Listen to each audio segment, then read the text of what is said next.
এর পরবর্তী স্টেশনে আমাদের নামতে হবে। চারিদিকে গ্রিন ল্যান্ডস্কেপ, তার মাঝখান দিয়ে ছুটে চলেছে আমাদের ট্রেন। এই ওয়াটারফলসের একদম ভেতরেই এই জায়গায় রয়েছে এবং গুহার মধ্যে এই ধরনের মন্দির। পাহাড়ের ল্যান্ডস্কেপ দেখুন এই জায়গা থেকে কত সুন্দর লাগছে। এবারের গন্তব্য একেবারেই নতুন। কলকাতা থেকে ট্রেনে মাত্র 165 টাকার টিকিটে পৌঁছে গিয়েছিলাম এমন এক জায়গায় যেখানে শহরের ব্যস্ততা, কোলাহল সব কিছু পেছনে ফেলে এক টুকরো সবুজ পাহাড় আর মেঘ ভেজে শান্তি জড়িয়ে আছে। ট্রেনের জানলা ধরে ভিজে রাতের ঠান্ডা হাওয়া ছুঁয়ে এক অজানা পথের কিছু ছোট্ট ছোট্ট হিল স্টেশন এবং নতুন কিছু মানুষের সঙ্গে আলাপ আর গল্পে এগিয়ে গিয়েছিলাম এই সফরে। এখানে আছে পাহাড়ের কোলে গড়িয়ে পড়া এক ঝর্ণা, যেখানে স্নান করার সুযোগও রয়েছে। আর সেই ঝর্ণার ধারার পেছনে লুকিয়ে আছে বছরের পর বছর ধরে এক গুপ্ত গুহা এবং তার ভেতর এক ছোট্ট শিব মন্দির। এই ভিডিওতে থাকছে সেই অজানা ঝর্ণার গল্প, পাহাড়ে ঘেরা সবুজের শীতলতা। সব মিলিয়ে চলুন এইবারে শুরু করা যাক এক নতুন গল্পের অভিজ্ঞতা।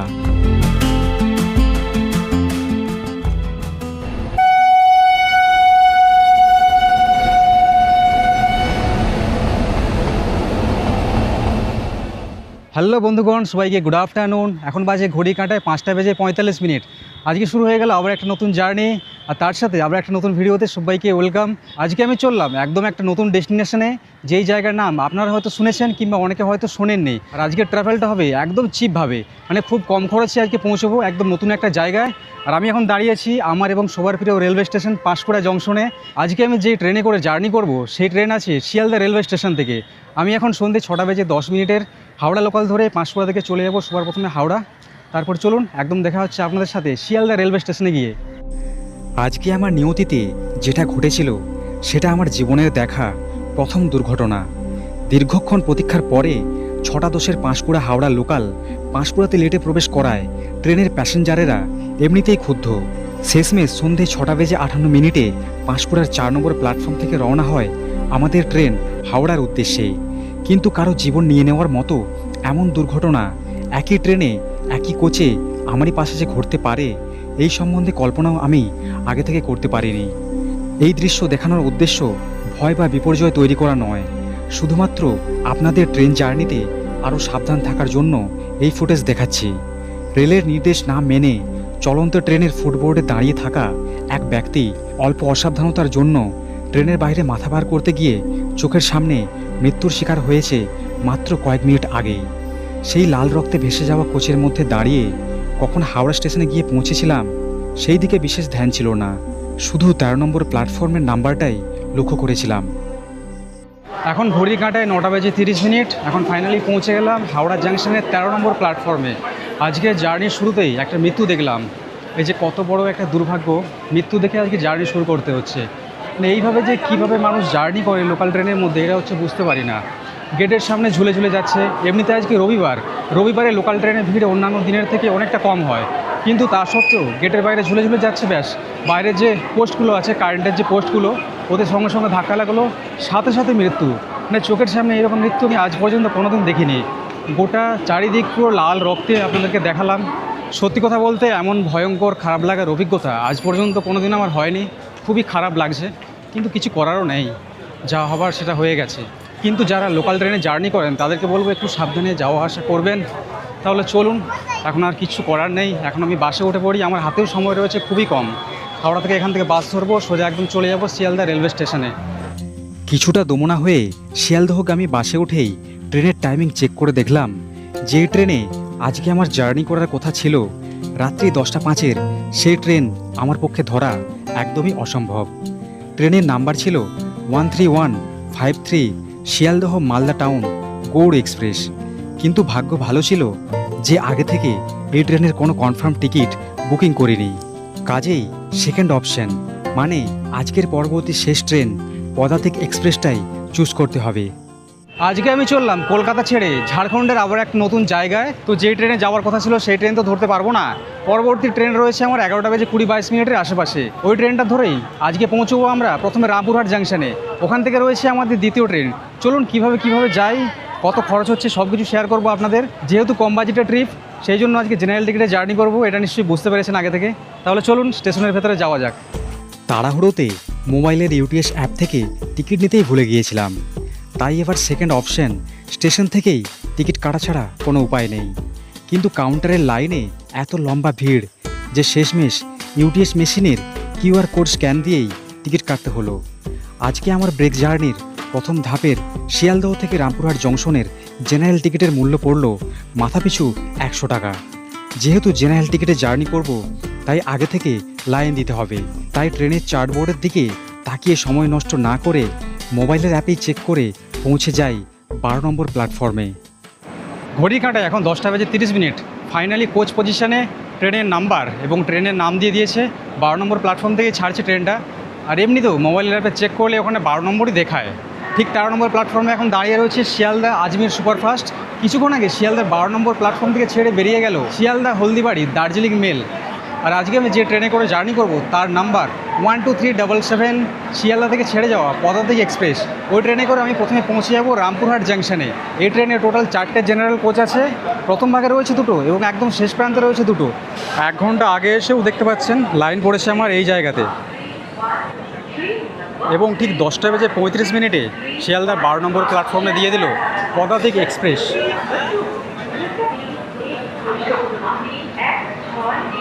এই ট্রেনে যত লাইন পড়েছে না, সব ট্রেনের একদম প্রথম ভাগেই পড়েছে। কম করে 150 জন তো হবেই। যেহেতু ট্রেন সময়ের অনেক আগে ঢুকিয়ে দিয়েছে সেই জন্য সিট পাওয়া নিয়ে বিশেষ তেমন কিছু সমস্যা হবে না। এবার ট্রেনটা থামুক, গেটটা খুলে দেওয়ার অপেক্ষা। এরপরে আমাদের একটাই কাজ, এই ট্রেনের সাইডের যে জানালার ধারে যে সিটগুলো আছে না, সেই সিটের একটা সিট দখল করা। আজকে 100 টাকার টিকিট কেটে পুরো খালি ট্রেনে জার্নি করছি বলেই চলে। আমি নিয়েছি সাইডের এই সিঙ্গেল সিটটা। এমনিতেও যে বাকি যে সিটগুলো আছে সেগুলো প্রায় খালি খালি রয়েছে। চলুন একদম প্রথম ভাগের দিকে এগিয়ে যাই। এই যে দেখুন সমস্ত সিট হচ্ছে খালি। আর এই দিকে এসে সাইডের যে সিটগুলো আছে না, সিঙ্গেল সিট, এই সিটগুলো পর্যন্ত খালি খালি দেখতে পাচ্ছেন।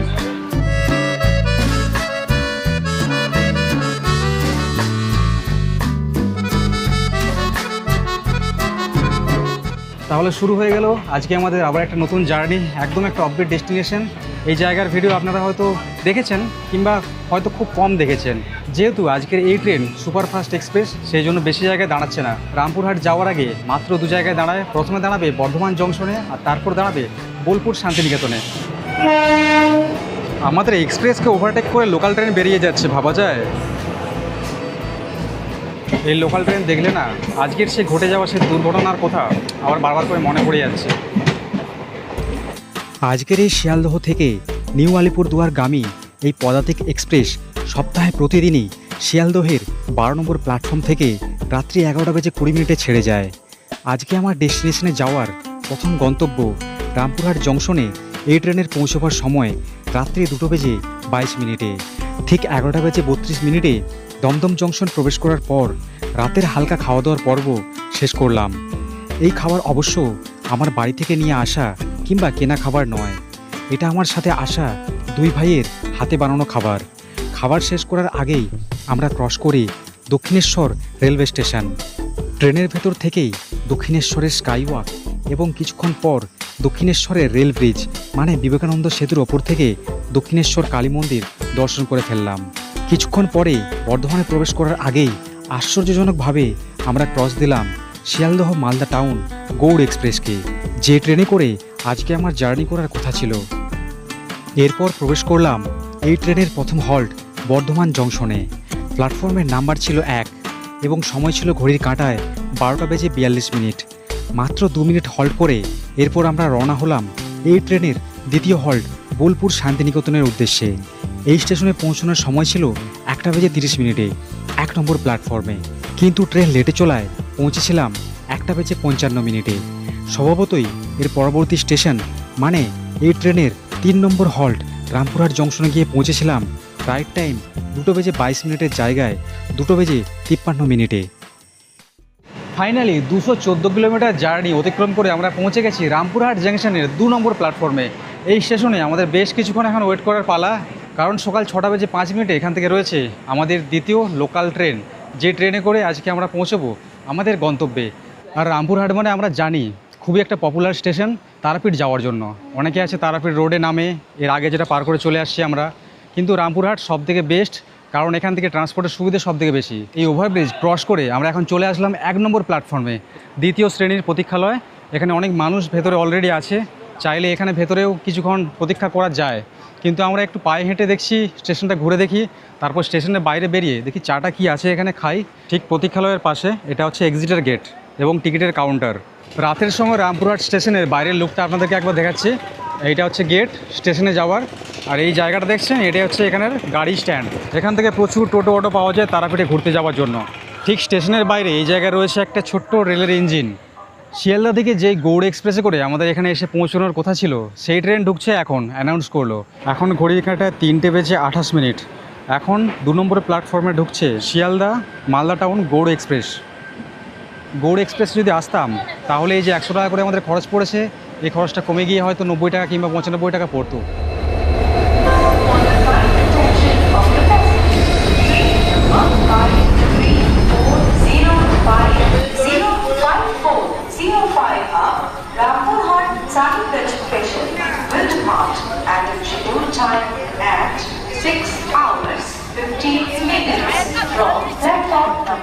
বন্ধুগণ, সবাইকে very very good morning from Rampurhat station.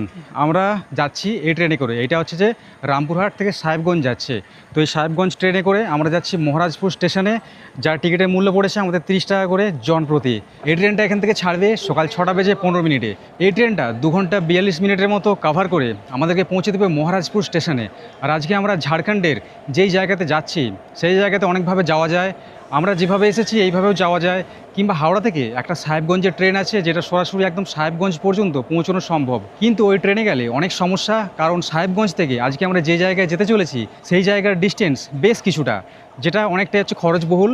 সেই জন্য আমরা কম খরচে এই অপশানটা আমরা চুজ করছি। তাহলে চলুন, ট্রেন ছাড়তে আর বেশিক্ষণ বাকি নেই, ট্রেনের মধ্যে উঠে পড়া যাক। যথাক্রমেই 6:15 বাজার সাথেই আমরা রওনা হয়ে গেলাম আজকে আমাদের ডেস্টিনেশন মহারাজপুর স্টেশনের উদ্দেশ্যে। যদি হাওড়া থেকে সরাসরি ট্রেনে সাহেবগঞ্জ পৌঁছাতাম তাহলে আজকে আমরা যে জায়গায় যেতে চলেছি তার দূরত্ব পড়তো 13.2 কিলোমিটার। কিন্তু আজকে আমরা যে জায়গায় যেতে চলেছি মানে মহারাজপুর স্টেশন থেকে এই জায়গার ডিস্টেন্স মাত্র 4 কিলোমিটার, এবং এই স্টেশন থেকে শেয়ারিংয়ে অটো পাওয়া যায়, যার খরচ এবং সময়ও অনেকটাই কম পড়বে। যেহেতু এটা একটা লোকাল প্যাসেঞ্জার ট্রেন, তাই সিট পাওয়া নিয়ে কোনো সমস্যাই হয়নি। তার উপর প্রায় সব সিটগুলোই খালি খালি রয়েছে। এই রুটে যেহেতু আমি কোনোদিন আসিনি, কারণবশতই মোবাইলের অ্যাপে দেখানো প্রত্যেকটা স্টেশনের নাম আমার কাছে একদমই অচেনা। এই ট্রেনের 2 নম্বর স্টেশন নলহাটি থেকে ট্রেনের মধ্যে প্যাসেঞ্জার বাড়তে থাকে, এবং তার সাথে বাড়তে থাকে আকাশে কালো করা মেঘের দল। 1 কাপ 10 টাকার লেমন টি হাতে নিয়ে জানালার বাইরে তাকিয়ে আজকের এই নতুন পরিবেশের সাথে খাপ খাইয়ে নিতে বেশ দিব্যি লাগছে। চারিদিকে জলাজমিতে জমে থাকা বৃষ্টির জল, মেঘলা আকাশের নিচে সবুজের রং, পার হয়ে যাওয়া বেশ কিছু নদীর ওপর রেল ব্রিজ, খেজুর গাছের সারি, এবং অবশেষে দূর থেকে দেখতে পাওয়া পাহাড়ের সারির দর্শন। একটা ট্রাভেল ব্লগিংয়ে এর থেকে আর কি বর্ণনা দেওয়া যায় তা আমার জানা নেই। এখন আমরা প্রবেশ করলাম পাহাড়ের রাজ্য ঝাড়খণ্ডে। আমাদের ওয়েস্ট বেঙ্গলের শেষ স্টেশন নগরনবী, তারপরে পাকুড় স্টেশন থেকে পড়ে যাচ্ছে ঝাড়খণ্ড। আর এখন ট্রেনের মধ্যে থেকেই পাহাড় দেখা শুরু। এখান থেকে পাহাড় দেখতে পাচ্ছি, বাম দিকে দেখুন পাহাড়ের লম্বা সারি, তার সাথে হচ্ছে খেজুরের গাছ। পুরুলিয়াতে গিয়ে যেটা দেখতে পেয়েছিলাম এখানে দেখছি তার থেকে 3 গুণ। বেশ মেঘলা ওয়েদার, সকালের এই মুহূর্তটা বেশ দারুণ লাগছে। আর আমরা আজকে যেই জায়গাতে নামবো মহারাজপুর স্টেশনে, সেখানে পৌঁছাবার সময় আছে 8:57। আর এখনের ঘড়ির কাঁটায় আপনাদের সময়টা দেখিয়ে দিই 8:26। এখানের যে স্টেশনগুলো আছে তার নামগুলো একটু আজীব লাগছে আমার কাছে। এই স্টেশনটার নাম বাকুড়ি। ট্রেনে ওঠার সময় আপনাদের দেখেছিলাম কোচটা পুরো খালি খালি ছিল, আর এখন ভিড়টা একবার দেখাচ্ছি খালি দেখুন। এই হচ্ছে জেনারেল কোচ এই ট্রেনের, যত সিট দেখছেন সব ফুল হয়ে গেছে। 2-3টে স্টেশন আমরা ক্রস করেছি রামপুরহাট ছেড়ে, তারপর যতগুলো কোচ আছে এই ট্রেনের মধ্যে প্রত্যেকটা কোচে মানুষ পুরো একদম ঠাসা। আর খাবার দাবারের কোনো চাপ নেই, সব রকম খাবার দাবার পাওয়া যাচ্ছে, মানে লোকাল খাবার যেগুলো সেই সমস্ত খাবারগুলো ট্রেনের মধ্যে কিন্তু উঠছে। সামনে এখন কলা পাওয়া যাচ্ছে, আমি অলরেডি কলা নিয়েছি, আপনাদেরকে একটু দেখাচ্ছি দেখুন। কলার সাইজগুলো দেখলে না মাথা ঘুরে পড়ে যাবেন। এই যে দেখুন কলার সাইজ, না আমার হাতের মুঠোয় 4টে কলা। আমার নাকের সাইজে এক একটা কলা। এটা হলো একটা হিল স্টেশন। এই স্টেশনের নাম ধমধমিয়া। সামনেই পাহাড়, তারই পাশে স্টেশন।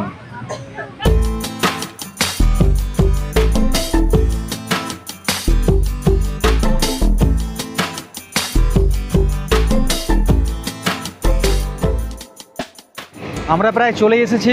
এর পরবর্তী স্টেশনে আমাদের নামতে হবে। আর তার আগে পাহাড়ের ভিউ দেখুন এখান থেকে কত সুন্দর।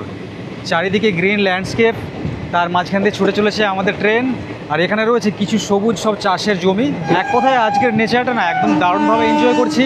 আর তার সাথে এরকম যে মেঘলা ওয়েদার, বৃষ্টির একটা পূর্বাভাস, এই জিনিসটা কিন্তু খুব সুন্দর লাগছে। জায়গার আকর্ষণটা অনেকটা বেড়ে গেছে। এখানে আসাকালীন অনেক নতুন নতুন জিনিস ফিল করছি, অনেক অনেক নতুন নাম জানতে পারছি, যেই সব নাম উচ্চারণ করতে গেলে জিভ পর্যন্ত উল্টে যাচ্ছে।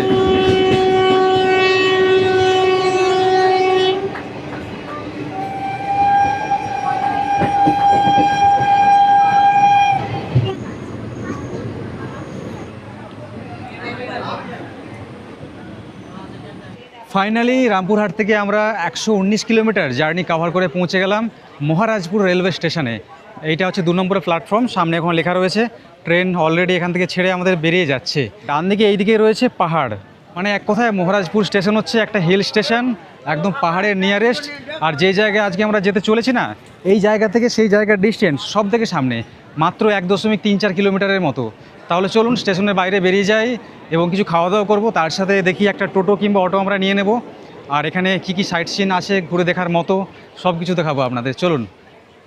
এখানে একটা ছোট্ট এরকম ওভারব্রিজ রয়েছে। এই ব্রিজের উপর দিয়ে ওই দিক দিয়ে বেরোতে হয়।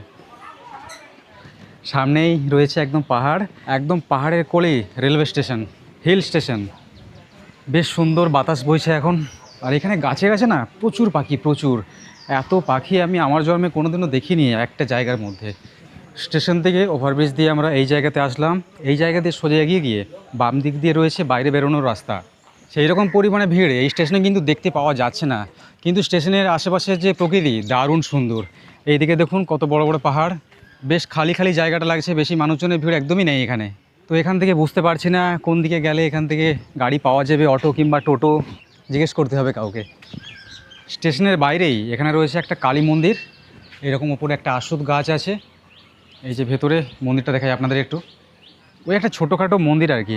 এইবারে যদি বৃষ্টি নামে তাহলে কি করব সেটাই জানি না। স্টেশন থেকে বার হলে এরকম একটা সরু রাস্তা দেখতে পাবেন। এই রাস্তা দিয়ে অল্প একটু এগিয়ে গেলে সামনে থেকে অটো পাওয়া যায় বলছে এই দাদারা। আর পাশে এখানে একটা খাবারের দোকান আছে, এখানে চাইলে খাবার দাবারও খাওয়া যায়। পাশে একটা এখানে বজরংবলীর মন্দিরও আছে। এই যে এখানে অটোগুলো দাঁড়িয়ে আছে, এটাই হচ্ছে এখানে অটো স্ট্যান্ড। আর ডান দিকে এই যে মালগাড়িটা দাঁড়িয়ে আছে, এইটাই হচ্ছে রেলওয়ে স্টেশন। স্টেশনের বাইরে থেকে আমরা একটা অটো ধরে নিলাম। অটোতে আমাদের খরচা পড়ছে 3 জনের 100 টাকা। আপনারা যদি বেশি জন এখানে আসেন তাহলে 20 টাকা 30 টাকা করে ভাড়া নেয় একজনের। স্টেশনের বাইরে থেকে মতিঝর্ণা পর্যন্ত পৌঁছতে ডিস্টেন্স দেখাচ্ছে মোবাইলের অ্যাপে, মানে ম্যাপে দেখাচ্ছে 4.2 কিলোমিটার। পৌঁছতে সময় লেগে যায় ওই 13-14 মিনিটের মতো। এবারে এখানে রাস্তাঘাট একটু ঢালু রাস্তা, এবড়ো খেবড়ো, পৌঁছতে হয়তো একটু বেশি সময় লাগতে পারে। আপনারা যদি মোবাইল ম্যাপে সার্চ করেন এই মহারাজপুর স্টেশন থেকে মতিঝর্ণা, তাহলে আপনাদেরকে 1.3 কিলোমিটার দেখাবে। আসলে এটা সঠিক দূরত্ব নয়, আসল দূরত্ব হলো 4 কিলোমিটারের আশেপাশে। আসল মতিঝর্ণা হলো একটা গ্রামের নাম। যদি সঠিক দূরত্ব জানতে চান তাহলে গুগল ম্যাপে সার্চ করতে হবে Maharajpur railway station to Motijharna waterfalls. এই ঝর্ণার নাম মতিঝর্ণা হলেও এই জায়গাটা পড়ছে দ্বারকালার মধ্যে। যেহেতু এই জায়গার রাস্তা পাহাড়ি এবং ঢালু টাইপের, তাই এখানে টোটো গাড়ি যায় না বললেই চলে। সংখ্যায় বেশি জন থাকলে 20 টাকা করে মাথা পিছু দিয়ে পৌঁছানো সম্ভব এই মতিঝর্ণা ওয়াটারফলসের সামনে। এই রাস্তায় যাওয়াকালীন দেখতে পাবেন কিছু চোখ জুড়ানো কিছু ঝাড়খণ্ডের গ্রাম্য প্রকৃতি, যা এই বর্ষাতে পাহাড়ি গাছের পাতায় গাঢ় সবুজ রং ধরিয়েছে। যেতে যেতে ড্রাইভার দাদার কাছে শুনলাম এই পাহাড়ের গুহার মধ্যে বাস করছেন স্বয়ং ভোলানাথের একটা লিঙ্গ, যেখানে প্রচুর শ্রদ্ধালুরা সামনের শ্রাবণ মাসে প্রচুর পরিমাণে জল ঢালার জন্য এই রাস্তা থেকেই ভিড় জমান। এখন ঘড়িতে সময় 10:25। আর আমরা এখন ঠিক চলে আসছি মতিঝর্ণার সামনে। দূরে ওখানে দেখা যাচ্ছে মতিঝর্ণার যে ওয়াটারফলস। আর এখানে এই যে দেখছেন এটা হচ্ছে গাড়ি স্ট্যান্ড। এখানে 4 হুইলার তার সাথে এরকম অটোগুলো সব দাঁড়িয়ে আছে দেখতে পাচ্ছেন। এখানে একটা মন্দির আছে সামনে, ওই ঝর্ণার একদম সামনে নিচে। এই জায়গাতে 360 ডিগ্রি যেদিকেই ঘুরবেন এইরকম বড় বড় কিন্তু পাহাড় দিয়ে জায়গাটাকে পুরো বেষ্টন করে দিয়েছে। আর এইদিকে দূরে দেখতে পাওয়া যাচ্ছে খুব সম্ভব একটা নদী। এখানে খাবারের কিছু দোকান রয়েছে, এইদিকে একটা স্টল আছে, এখানে একটা আছে। যেহেতু এখানে ভেতরে একটা মন্দির রয়েছে, সেই জন্য মন্দিরের পুজো দেওয়ার জন্য কিছু ডালা এই সামনে এখানে পাওয়া যাচ্ছে। এখানে বাম দিকে রয়েছে একটা খাবারের দোকান, বেশ বড়সড় একটা স্টল, তার সাথে সামনে এখানে একটা রয়েছে। এই গেট দিয়ে ভেতরে প্রবেশ করতে হয়, এটা হচ্ছে এন্ট্রি গেট। বেশ সুন্দর করে বেশ সাজানো গোছানো, দেখলে মনে হয় কাঠ দিয়ে তৈরি। আর এখানে ঠিক ডান দিকে রয়েছে টিকিটের ঘর। এই ঝর্ণাতে এন্ট্রি করতে গেলে টিকিট নিতে হচ্ছে, 5 টাকা করে নিল টিকিটের। আর এই মতি ঝর্ণাতে আসলে কটা পর্যন্ত খোলা থাকে, মানে কটা থেকে ওপেনিং হয়, কটায় বন্ধ হয়, সেই টাইমিংটা আপনাদের দেখিয়ে দিই। ভোর 5টা থেকে এই জায়গা খুলে দেওয়া হয় এবং সন্ধ্যে 6টার সময় বন্ধ করে দেওয়া হয়। সন্ধ্যে 6টার পরে এই জায়গায় কিন্তু আর এন্ট্রি নেই। আর এখানে কিন্তু চারিদিকে সিসি ক্যামেরা লাগানো রয়েছে। আপ কাহা আছে ভাইয়া? আপ লোক কাহা আছে? কাটিহার। চলুন তাহলে ভেতরে প্রবেশ করা যাক। এখানে তো দেখছি আরও অনেক দোকানপাট রয়েছে, একটা দোকান বন্ধ আছে, কিন্তু আশেপাশে বেশ কিছু দোকানপাট সব খোলা রয়েছে। এখানে বেশ কিছু বাচ্চাদের খেলনা টেলনা পাওয়া যাচ্ছে, এদিকে ব্যাগ, চশমা। এই যে সামনে দেখতে পাওয়া যাচ্ছে একটা মস্ত বড় ঝর্ণা, অনেকটা উঁচু থেকে জলটা কিন্তু নিচে পড়ছে। এখানে লেখা রয়েছে মতিনাথ ধাম, মহারাজপুরের মধ্যে পড়ছে এই জায়গাটা। একটা জিনিস এখানে ভালো লাগলো, এখানে আসলে টয়লেট বাথরুমের কোনো অসুবিধা নেই। একদম মন্দিরে মানে ঝর্ণার সামনে যাওয়ার আগে বাম দিকে এই জায়গাতে রয়েছে বাথরুমের ফ্যাসিলিটি।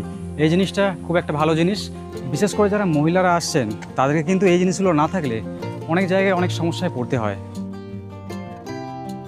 এই জায়গাতে আসার পরে এখানে বাচ্চাদের জন্য ছোট্ট একটা পার্ক আছে। এই রাস্তাটা চলে গেছে একদম ওই জায়গাতে। আর ওই যে মন্দির, তার উপরে ঝর্ণা, মানে ঝর্ণার জলের নিচে এই মন্দিরের অবস্থান। এই জায়গাতে একটু গরম লাগছে, কিন্তু জায়গাটা অপূর্ব সুন্দর। ভাবছিলাম বৃষ্টি হবে, বৃষ্টি হলে কিন্তু খুব ভালো হতো, ছাতা নিয়ে ঘুরতে হোক, কিন্তু গরমটা ফিল করতে পারতাম না। ঝর্ণাতে এখন খুব পরিমাণে জল যে আছে সেরকমটা কিন্তু নয়, এখানে জল অল্পই রয়েছে, কিন্তু জায়গাটা বীভৎস সুন্দর। সামনে ওখানে ঝর্ণার সামনে একটা কুণ্ড আছে, ওখানে দেখছি অনেক মানুষ স্নান করছে, দূর থেকে দেখলাম। চলুন সামনের দিকে যাওয়া যাক। এখানে এসে একটা জিনিস দেখে কিন্তু আমি রীতিমতো পুরো অবাক, পাহাড়ের ঢালে এত কলা গাছ কোন জায়গা থেকে এখানে আসলো। আপনাদেরকে একটু জুম করে দেখাচ্ছি, দেখুন কলা গাছের সারি। এই জিনিসটা পুরো একটা অবাস্তব লাগছে আমার এখানে এসে, যে পাহাড়ের ঢালে এরকম কলা গাছ। নিচে ওখানে একটা কুমির রয়েছে কনক্রিটের, আর ওখানে রয়েছে বসা একটা সুন্দর জায়গা, একদম পুরো পাহাড়ের কোলে। বেশ কিছু মানুষ ওখানে বসে আছে, আর তার সাথে আগে যাওয়ার জন্য এরকম সিঁড়ি করা আছে। আর এই যে কুণ্ডটা, এটার কথাই বলছিলাম, খুব সুন্দর জায়গাটা, একটা ঠান্ডা ফিল করতে পারছি এই জায়গাতে এসে। ওই যে দেখছেন ঝর্ণার নিচে ওই পারে, ওটা হচ্ছে মন্দির, যেই মন্দিরের নাম মতিনাথ ধাম। ওখানে অনেক মানুষ পূজা অর্চনা করছে, তার সাথে এখানে অনেক মানুষ কিন্তু বসে আছে। আর এইটা হচ্ছে স্নানের জায়গা। আমরা দূর থেকে লক্ষ্য করতে করতে আসছিলাম, এখানে আই লাভ মতি ঝর্ণা বলে একটা লেখা রয়েছে, সেটা আছে পাহাড়ের একদম ওই ওপরে, নিচে থেকে সেটা দেখতে পাওয়া যাচ্ছে না। মন্দিরে যাওয়ার আগে এরকম একটা পুলের মতো করা আছে। এই দিকের এই ঝর্ণার জলটা এই কুণ্ডের মধ্যে পড়ে এই পুলের নিচে দিয়ে এই দিকে এসে পড়ছে, এই দেখুন।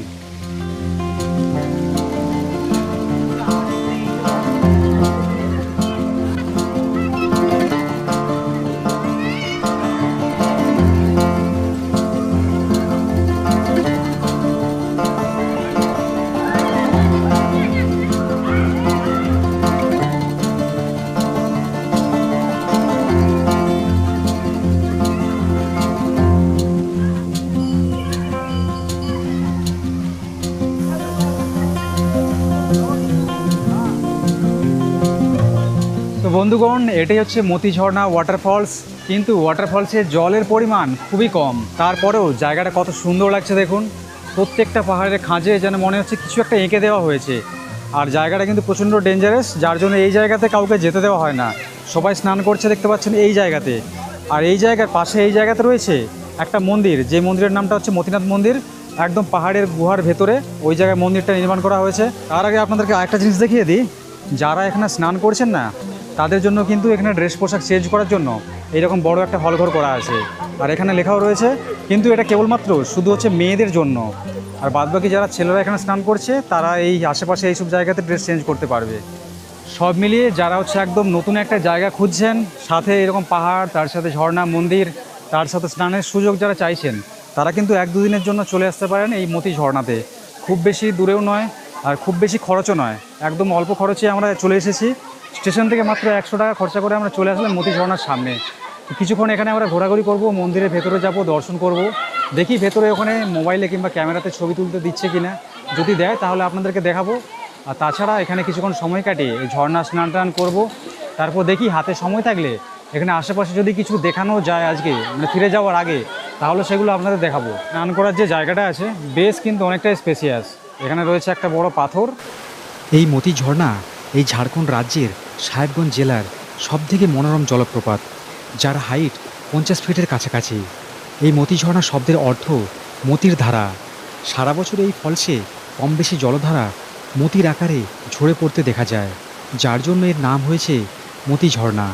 এবং এই জলধারার পেছনে লুকিয়ে থাকা এই গুহার মধ্যে ভোলানাথের শিবলিঙ্গ বিরাজ করায় এই ধামের নাম দেওয়া হয়েছে মতিনাথ ধাম।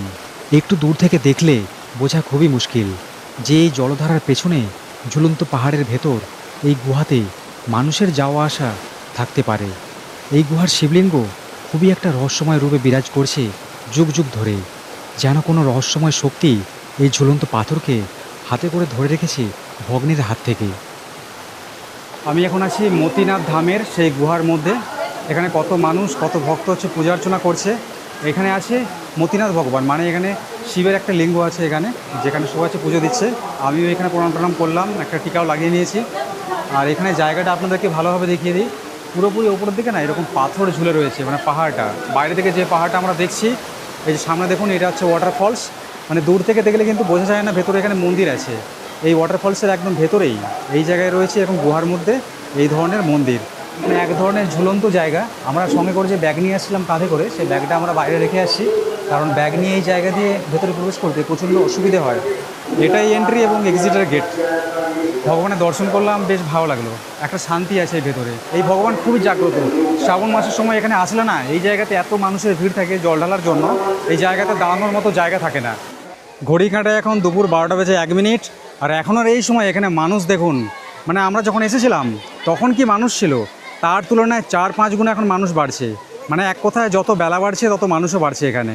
আমি যেহেতু প্রথমবার এখানে এসেছি মতি ঝর্ণার ওই উপর প্রান্তে, যেখানে আই লাভ মতি ঝর্ণা লেখা আছে, ওখানে যাওয়া যায় কিনা জানি না, কিন্তু আসার সময় দেখলাম ওই জায়গা দিয়ে একটা রাস্তা ওপরের দিকে চলে গেছে, একদম খাড়াই সিঁড়ি, যেটা দেখে মনে হলো খুব সম্ভব ওই সিঁড়ি দিয়ে ট্রেক করে পাহাড়ের ওপর দিয়ে যাওয়ার কোনো রাস্তা আছে। তো চলুন ওখানে যাই, ওখান থেকে ভিউ কেমন আসে, ওখান থেকে কী কী দেখতে পাবো, আর উপরে আদৌ যাওয়া যায় কি না সেটা একটু এক্সপিরিয়েন্স করে দেখি। এই যে এই জায়গা দিয়ে আসার পরে একটা ডাইনোসর ওপরে আছে, ছোট্ট একটা গেট, সামনে একটা আছে ওয়াচ টাওয়ার, আর পাশ দিয়ে একটা রাস্তা চলে গেছে একদম ওপরের দিকে। এখানে হিন্দিতে লেখাও রয়েছে।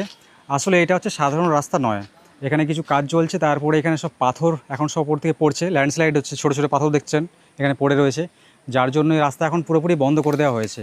মানুষ যে এই রাস্তায় যায় না সেটা দেখলে আপনারা বুঝতে পারবেন। চারিদিকে গাছ গাছালি, জঙ্গল, মানে লতা পাতায় গাছে পুরো ভরে গেছে গোটা সিঁড়িগুলো। তাহলে এখন চলুন যে জায়গা থেকে আমরা এসেছিলাম ওয়াটারফলসের সামনে, ওখানে যাই, কিছুক্ষণ স্নান টান করি। প্রচণ্ড গরম লেগেছে।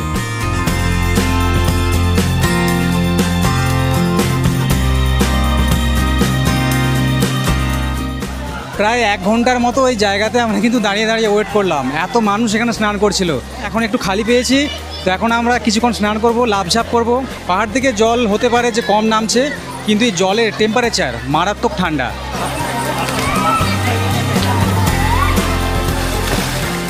প্রায় 1 ঘন্টা 30 মিনিটের মতো স্নান করলাম, ভীষণ হই হুল্লোড় করলাম, ভীষণ মজা। জল ঝর্ণায় থাক আর নেই থাক, নিচে এই যে কুণ্ডটা আছে, কুণ্ডে জল যথেষ্ট রয়েছে স্নান করার জন্য, বেশ ভালো লেগেছে আমার। তাহলে মতি ঝর্ণাকে টাটা, চলুন এবার অটো স্ট্যান্ডের দিকে যাই। দুপুর বেশ ভালোই গড়িয়েছে, এখন বাজে প্রায় 2টো বাজবে হয়ে গেছে। প্রচণ্ড খিদে পেয়েছে, খাওয়া দাওয়া করতে হবে।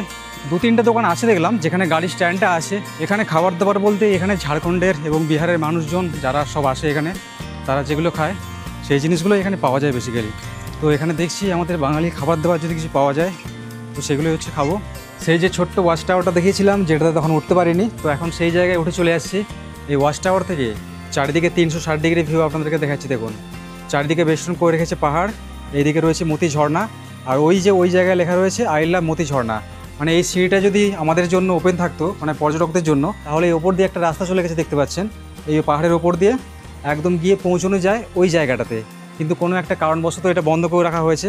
তো যাই হোক, সেটা হচ্ছে বড় কথা না। আসল ব্যাপারটা হচ্ছে যে এই ওয়াচ টাওয়ার থেকে ভিউটা কেমন লাগছে, 360 ডিগ্রি ভিউটা আপনাদের দেখাচ্ছি। দেখুন ঠিক বাম দিকে যদি তাকানো যায় এই দিকে দেখতে পাবেন দূরে একটা নদী আছে, যেটাকে বলছে হচ্ছে গঙ্গা নদী। আর এখানে পাহাড়ের ল্যান্ডস্কেপ দেখুন এই জায়গা থেকে কত সুন্দর লাগছে। গরমের লেশ একদমই নেই। আসার সময় যেটা দেখছিলাম সেই গরমটা কিন্তু একদম নিমেষের মধ্যে গায়েব হয়ে গেছে। নিচে যাই, ওখানে আমাদের যে অটো স্ট্যান্ড আছে ওখানে গিয়ে দেখি কি পেট পুজোর ব্যবস্থা আছে। ঘোরা তো মোটামুটি প্রায় কমপ্লিট হলো এবং আজকের দিনটাও প্রায় শেষের মুখে। তাই এরপর অন্যত্র যাওয়া আর না যাওয়া দুটোই সমান। তাই আজকের এই ভ্রমণ 160 টাকার মধ্যেই সমাপ্ত করলাম। এই মতিনাথ ধামের প্রবেশের গেটের বাইরে দুপুরের খাওয়া দাওয়া মোটামুটি পাওয়াই যায়। তবুও সব থেকে ভালো খাবার কোথায় পাবো জিজ্ঞেস করায় অটো চালক দাদা বলল স্টেশনের মধ্যেই একটা দোকান আছে যেখানে কম টাকায় ভালো খাবার পাওয়া যায়। তাই দেরি না করে অটোতে করে রওনা দিলাম আবার মহারাজপুর রেলওয়ে স্টেশনের উদ্দেশ্যে। এবং যাওয়ার সময় মনে মনে মতিনাথ ভগবান, মতিনাথ ঝর্ণা এবং সবুজ পাহাড়িকে বিদায়ও জানালাম। এখন আবার চলে আসলাম আমরা অটোতে করে 20 টাকা করে ভাড়া দিয়ে একদম মহারাজপুর রেলওয়ে স্টেশনে। যাওয়ার সময় 3 জন ছিলাম সেই জন্য বেশি খরচ পড়েছিল, আসার সময় অনেকজন ছিল সেই জন্য 20 টাকা করে পড়েছে মাত্র। এখন আমি দাঁড়িয়েছি মহারাজপুর রেলওয়ে স্টেশনের 3 নম্বর প্ল্যাটফর্মে। 3 নম্বর প্ল্যাটফর্মের একদম পাশেই এখানে রয়েছে একটা ধাবা প্লাস হোটেল। এখানে চিকেন থালি, ভেজ থালি, ফিশ থালি সব কিছু পাওয়া যায়। এখান থেকে আমরা ভেজ থালি খাচ্ছি। ভেজ থালি এখান থেকে নেয় মাত্র 50 টাকা করে, আর চিকেন থালি নিলে 80 টাকা, ফিশ থালি নিলে 70 টাকা। ও বিকেল 5টা বেজে 5 মিনিটে এখান থেকে আবার আমরা ট্রেন ধরে পৌঁছে যাবো রামপুরহাট জংশনে 30 টাকা দিয়ে। আবার রামপুরহাট জংশন থেকে রাত্রি 12টার পরে গৌড় এক্সপ্রেস আছে শিয়ালদাতে যাওয়ার জন্য, 100 টাকা দিয়ে পৌঁছে যাবো শিয়ালদা রেলওয়ে স্টেশনে। আরেকটা কথা, আপনারা যদি চান তাহলে আপনারা এখানে এসে কিন্তু গাড়ি যদি রিজার্ভে নিয়ে নেন তাহলে আপনাদের 1000 টাকা খরচ পড়বে। এর সাথে আরও 3-4টে জায়গা আপনারা ঘুরে দেখতে পারবেন।